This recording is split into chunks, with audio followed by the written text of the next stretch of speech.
My ex is angry with me. What do I do? Hey guys, my name is Danny and I'm your life and relationship coach. And this is a topic, this is a question that I get all the time in my one on one coaching sessions, in DMs, comments on YouTube, Facebook. And I know how difficult this can be. So I empathize with you. If you are watching this video, if you have stumbled across this video, if you were searching for it, is because you are in a situation where you feel like you have tried everything. You feel like you are trying to play it cool. You're trying to be casual. You feel like you're trying to maybe mend things, reconcile some things, but your ex is just not having it. And they are acting a particular way, right? They're acting in a way that is hurting you, that doesn't feel good.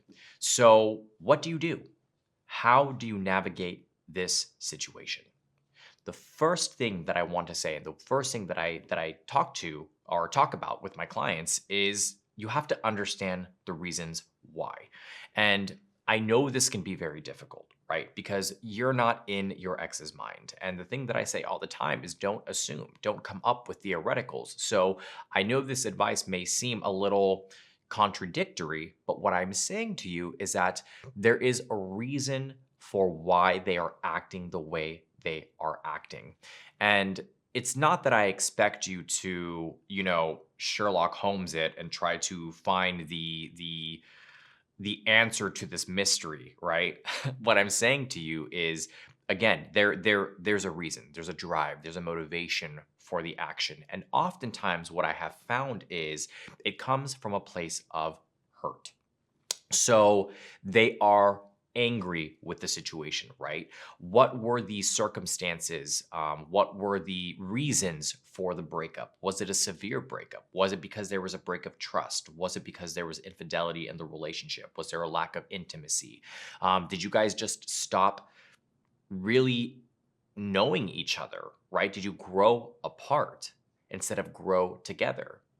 There are many different factors for why they may be acting the way that they're acting. And that's not to say that you don't have your reasons either, right? What if you were the person that was broken up with? What if you were the person that was cheated on? What if you were the person that, had your trust broken and you're trying to reconcile and your ex just isn't having it? A big part of that may also be guilt if it's on the flip side, or shame. They're not exactly able to navigate those emotions, and they don't know how to handle those emotions. But again, what I've come to find is that a lot of it comes or stems from hurt, from frustration, from shame, from guilt. And when those feelings are present, it's really difficult to try to get through to your ex because they are going to have a wall up the entire time.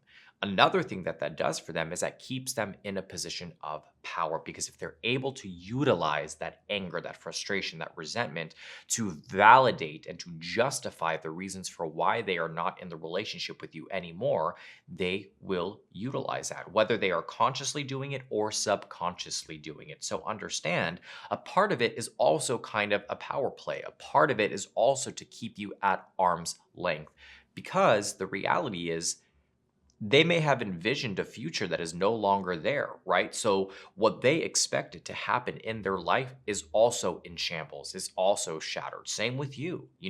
What you had expected, what you had dreamed of, what you had, visualized for the future is no longer going to happen. So that takes a period of having to digest and process and try to figure out how you're going to move forward from this event, from this incident, from this breakup. So, that being said, the second thing that is incredibly important in this situation is to take a step back, pull back.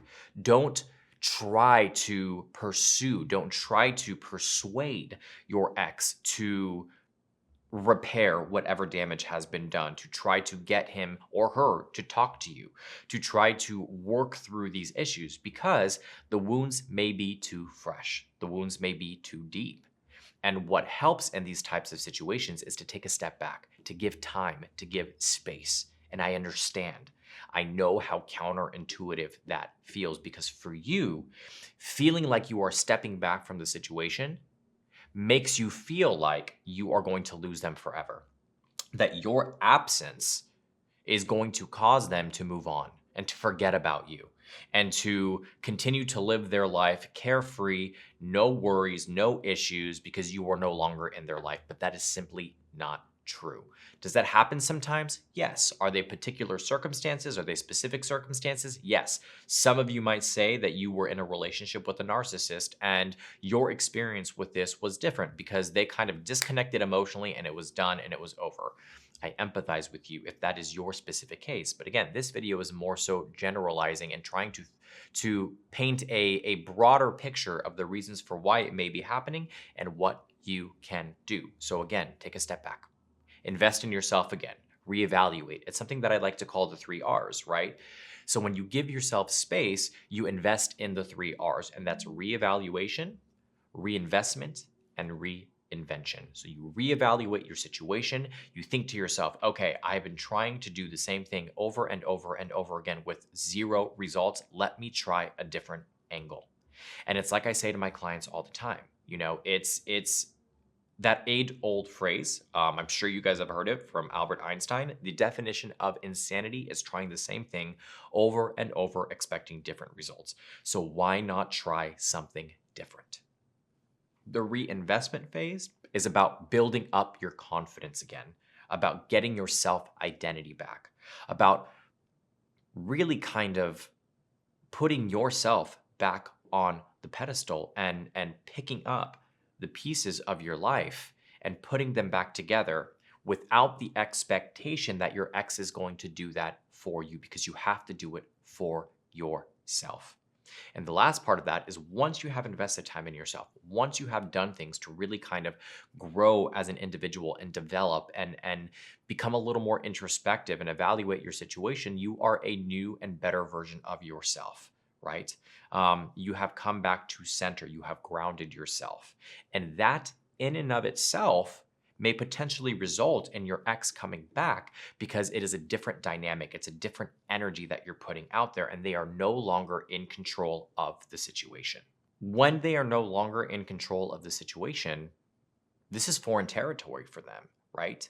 And my biggest thing about these particular situations, right, with your ex being angry or upset or whatever, don't apologize. You know, don't apologize for pulling away. Don't apologize for putting yourself on the pedestal. Don't apologize for reinvesting in yourself. And I know that's easier said than done because a lot of the times we are also driven by guilt. We are also driven by shame. But the truth is, the only way that you're going to regain control of the situation and be able to shift the dynamics so that you feel like your ex is no longer being mean and angry with you is to take control of what you can control. And that is your own life. That is your current reality. That is your situation.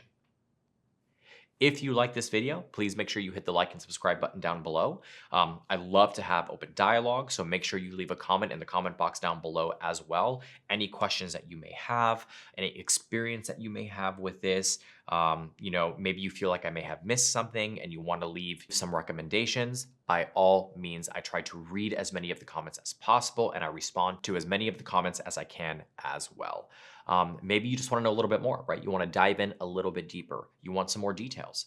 You can visit us at www.withmyexagain.com, where we have a multitude of different articles and blogs and videos related to this subject and many other subjects as well. We also have an incredible products page where we have courses and trainings and all the resources that you need for your particular situation. For this situation, I would consider getting the reset method. I think it's something that will be incredibly helpful for you during this period of time because you're trying to figure out how to shift the dynamic. You're trying to figure out how to hit that reset button. And I guarantee you it will be a product that changes your perspective and helps you to progress and get to your goals. So go ahead and get to that product section and check that out.